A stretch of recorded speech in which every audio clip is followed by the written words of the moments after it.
Vamos lá, meus amores, mais uma dica para vocês, direcionada aí Direito Civil para a OAB.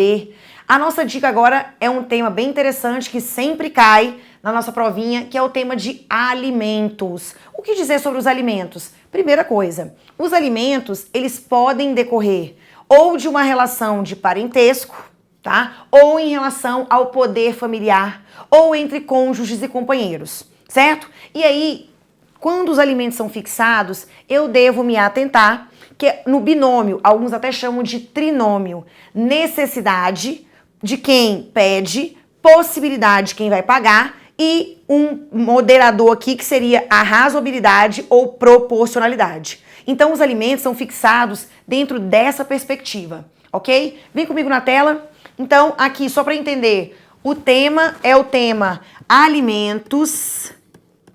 Então, o tema alimentos, nós encontramos aqui os principais dispositivos, tá? A Lei 5478 de 68, que é a nossa LA, a nossa Lei de Alimentos. E também temos uma previsão dos alimentos no Código Civil, a partir do artigo 1694 e seguintes, tá? Então, os alimentos, eles podem decorrer do poder familiar, naquela relação pais e filhos, do poder familiar em virtude das relações de parentesco.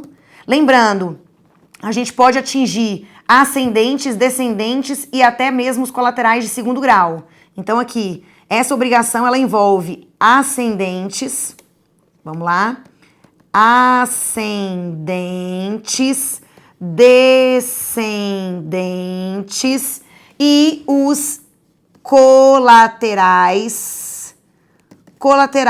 de segundo grau, que são os irmãos. Então, até aqui, a obrigação alimentar pode ser alcançada, tá? E também na relação que? Na relação entre cônjuges e companheiros. Certo? Agora, olha o detalhe importante. Quando os alimentos eles se referem aos cônjuges e companheiros, é importante que vocês saibam um pequeno detalhe. A ideia agora é a de que se o casal está se divorciando e os dois, eles são pessoas capazes, são pessoas que têm uma formação, tá, intelectual, ou que tem, na verdade, já tem uma abertura ao mercado de trabalho, já trabalhavam, ou tem idade e, né, condições físicas de trabalhar, então a ideia é de que nas relações entre cônjuges e companheiros, os alimentos sejam fixados por um período pré-definido.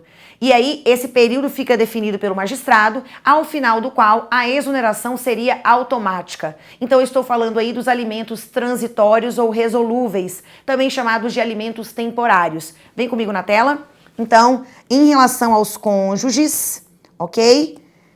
Aqui, ó, nessa relação, o STJ passou a admitir uma classificação, qual seja, que classificação é essa? Alimentos transitórios ou resolúveis, também chamados de temporários. Então, imagina, por mais que os dois estejam trabalhando, temporários, vamos continuar aqui.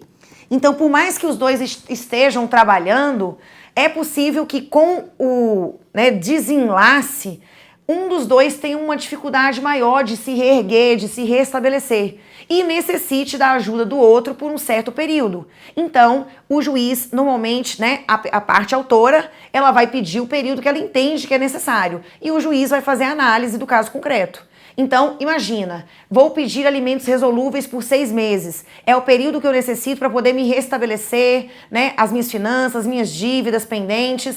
Então, nesse caso, o prazo ele é definido pelo magistrado, tá? E, como eu disse, a exoneração, ela é automática, certo? Volta comigo na tela. Então, alimentos transitórios ou resolúveis, já falei que a exoneração é uma exoneração automática, ok? Mas não se esqueçam, é possível também, aqui, ó, não esqueçam que existe o binômio, que é o binômio necessidade barra possibilidade, ok? Então, lembrando que a necessidade e a possibilidade devem ser ponderadas através da razoabilidade barra proporcionalidade, ok? E aí, dentro dos alimentos, lembrem-se, não pagou dívida alimentar decorrente do direito de família, essa que a gente está analisando, não pagou, tá? Injustificadamente, é passível de execução e uma execução mais enérgica pelo rito, inclusive, da prisão, ok? Essa foi a nossa dica sobre alimentos.